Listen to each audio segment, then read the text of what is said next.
there, crafty friends. It's Sharon Luska at My Crafty Greetings, and you are on the Sunshine and Bee Designs hop today. The link to the next person will be in the drop-down box below, and I just wanted to let you know that there will be a giveaway for one lucky winner. This is open to UK and Europe only. The prize is a gift voucher to the winning resident of UK or Europe, and I'm kind of glad to see them getting some prizes. It seems like a lot of the prizes are always for continental US. Anyways, it's my first time ever coloring with Copics, so I was kind of excited to do this, and when I saw the design I thought, wow, that is just absolutely perfect. And so I'm just was skimming in a coat there, and you can see that I go very, very lightly over some areas, and then I go in with my slightly darker flesh tone marker here and just go around the areas that need shadowing. One of the tips that I would say when you're doing faces is if you ever watch a makeup video where they're doing foundation, you're going to put shadows in exactly the same spots that they would tell you to put the dark foundation for contouring in. So this has been pretty fun for me. I was very, very excited. This is also my first digital stamp, and I really love this image. It has so many possibilities, and it is so perfectly drawn to be able to allow you to really stretch your creative legs and do whatever you want with it. And I did a couple different styles of coloring with this, and you know, it was neat too, trying my hand at doing some blonde hair here. I think part of what I like when I'm doing some Copic coloring is leaving very, very light spaces of white, just almost a hint, especially when I'm using light colors where there would be a really kind of prominent highlight. So I was excited doing this blonde hair here. So just quickly too, I wanted to say a couple things about Sunshine and Bee Designs. They are an absolutely fabulous little company. The owner is Jenny. I'm not sure if I'm gonna get her name right, Mayshon. She is, I think, also the owner of Little Paper Tree Company and services UK and Europe. And her inspiration, or muse if you will, is her rescue pup Millie, who is a Jackchi. So I thought that was so cute and really, really great information. She is on YouTube under Little Paper Tree and also Sunshine and Bee Designs. So anyways, coloring here, you can see I was doing my lighter color blue here in the direction of the fabric pull, and that would give it a little bit of texture to make it look like a nice cotton pullover that you'd have as your hospital scrubs here. And I'm just coloring very, very loosely. That tends to be my style, and the fact that this image was large enough to be able to do that definitely made me more comfortable. I'm not entirely certain that I would be great at coloring small images just yet, but this is a medium that I'm absolutely loving to do. And just quickly as well, I am a 5x7 card maker, so it was fantastic to be able to size this image up to whatever was going to work for me, and I did do two different sizes. This is the larger of the two, and then the next image that I color is a little bit smaller, and this is on Nina Solar White, I think it's 80-pound cardstock. So it was nice too that I could color in her eyes. I thought that really made a big difference for the finished look of this project. And one of the other things too is, you know, it's a great piece because there's really so many possibilities. My husband had made the point that if you wanted to, you could easily do a wrench in her hand and, you know, make her a repair girl, because of course, you know, it's nice when we have those around and available. And I'm just going around the outside edge here with a Tombow, and I had a hard time finding my white pen, so I used a marker here that I've listed. So the background for this though, because it's superhero themed, I had ink blended a little bit of Hero Arts Unicorn White ink, and then I have some blue paper here then I wanted to give that kind of highlighted look like they'd have on a comic book. And I'm also adding a little bit of Memento Cantaloupe around the edges of this project too, to give it that hero book look. So anyways, I popped it up with some foam tape, and you can see why I like that stencil. I think it looks like those little crosses, the little hospital crosses. So I'm just taking her and tucking her in behind that and making sure she's straight, and then I flipped her forward because she's already stuck to the foam tape. So I flipped her forward to add some glue and make sure that she was attached down pretty good. Now I dug out some old punches and punched out these sentiments, and I also punched out a darker colored one and cut it in half so that I could just do some highlights around the edges of these sentiments. I love doing that.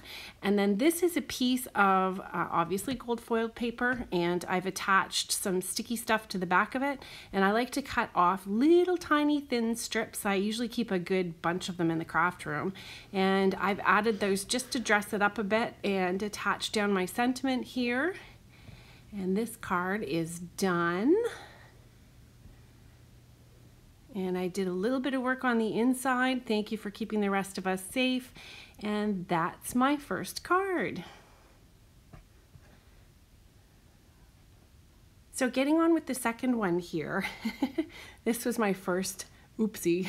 So I don't know, she looks like she's had some toxic accident or something like that. And then this one, whichever marker I used, it was a little too dark, and I thought, you know what, I'm just gonna, rather than throwing it out, I'm just gonna reuse that and color over that base, because once I start using the darker colors here, it's not gonna matter. So one of the things that I did while I was coloring her arm, because of course I've not colored arms before, I've painted a lot of faces, specifically as a makeup artist, but not done a lot of work coloring arms. So what I did was actually had a little mirror beside me so that I could use that as a reference, and I was holding my arm up to kind of check it out and see how that would look.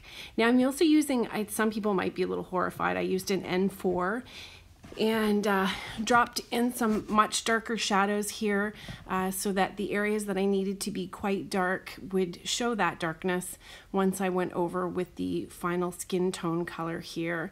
And as I start building this up, you can start to see the dimension that it brings into her face. Now, I already knew that I was going to be cutting out these images, fussy cutting them, and that's why I wasn't really concerned about going outside of the lines, because I knew I'd be cutting it off. My markers are brand new. I literally opened the package when I found out that I was going to be one of the members of this hop, and so these are really juicy markers. I've only ever colored one other image, and it was my first stab at coloring this image, and I gotta say, Marla Harris is the only one who's seen it. It was pretty bad. She encouraged me and said it looked decent, but, well, she said it looked good.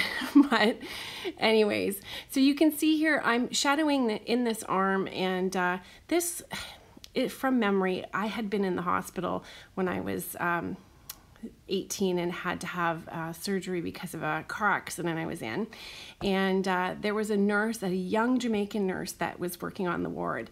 And she was a very fit lady. She was really in great shape, and she ran marathons and things like that. And she was so nice to me. I wish I could remember her name. It's been that many years ago. But I thought, you know what, I'd color the image to look like her. And I think it turned out pretty good. So anyways, I finally pulling together my darkest marker here, and I'm just going in and getting all the final shading together. And then I'm using my chisel nib here just to make sure that it gets blended from the darkest areas to the areas that I'm keeping light. And so I've brought in some of my Spectrum Noirs. I didn't have a really complete collection of Copics, and I'm just coloring in the really basic lowlights of her hair here. And then I'll go over that with E39 Copic in brown to just kind of pull the color all together. And then I'm using this purple colored marker. I guess it's a purple blue. And what that's going to do is add in the texture in dark hair so that you can actually see the texture to it, so that it doesn't just look like a big massive blob of dark. And you can see there how that worked. So I'm just adding a few little highlights around her eyes here, a little, I guess, low lights around her eyes here. And then I wanted to do a teal colored shirt on her, but I only had 2 teal colored markers, or I guess they're blue-green markers. So I used a blue one and used that as the shadows because I knew that that would deepen up the teal in the areas that I wanted. And you can see where I've gone very, very lightly with the blue-green marker over top of that area just to keep it really faint. And then, I don't know if this is a bad thing to do or not, but I took a very light colored blue over here and it gave it almost a faded look on these scrubs. So I don't know if it was a happy mistake. I think it's pretty cool. Maybe there's somebody who's good at Copics who's gonna look at this and be absolutely horrified that I did it. But after I'd done it, I thought it looked pretty realistic. So anyways, I've die cut a silver border or silver frame here. And I'm just going to put some ATG on it, and then I also die cut a smaller background circle, which funny enough reminded me of the scrubs that the girls used to wear on the ward. So yeah, anyways, so I'm going to tuck her in. I just traced her out to make sure that she wasn't going to poke out the bottom of all of this, and tucked her in. And I'm just getting her situated, and I've decided that I'm going to pop her up, and maybe I should have put some of this foam tape on before I actually stuck her in behind, but you know how it goes when you're crafting. You kind of make up your mind as you go to do things, and if I did it a second time, I'd have done it differently. Now I have a different die here. What is this? Punch. I have a different punch here, and I'm gonna punch that out, and I thought this space really needed something else, so I pulled out a little teal piece of ribbon and a little stripe of silver cardstock, and I went ahead and did the inside of this card with a leftover scrap from the front panel that I put on the card, and punched out with the same punch a black border and popped that up. And then I added some stars because these people have been fighting hard for all of us to take care of us and keep us safe and be our frontline workers, and they're absolutely fantastic. God bless our medical people for everything that they've done for us. So that's it for today. Don't forget to hop along to the next person on the hop, and definitely do check out Sunshine and Bee Designs. Her stuff is so cute. You just gotta love it. And if you haven't subscribed, I sure would like it if you would. Give me a thumbs up and comment. That would be extra fantastic special. Have an awesome day. Bye.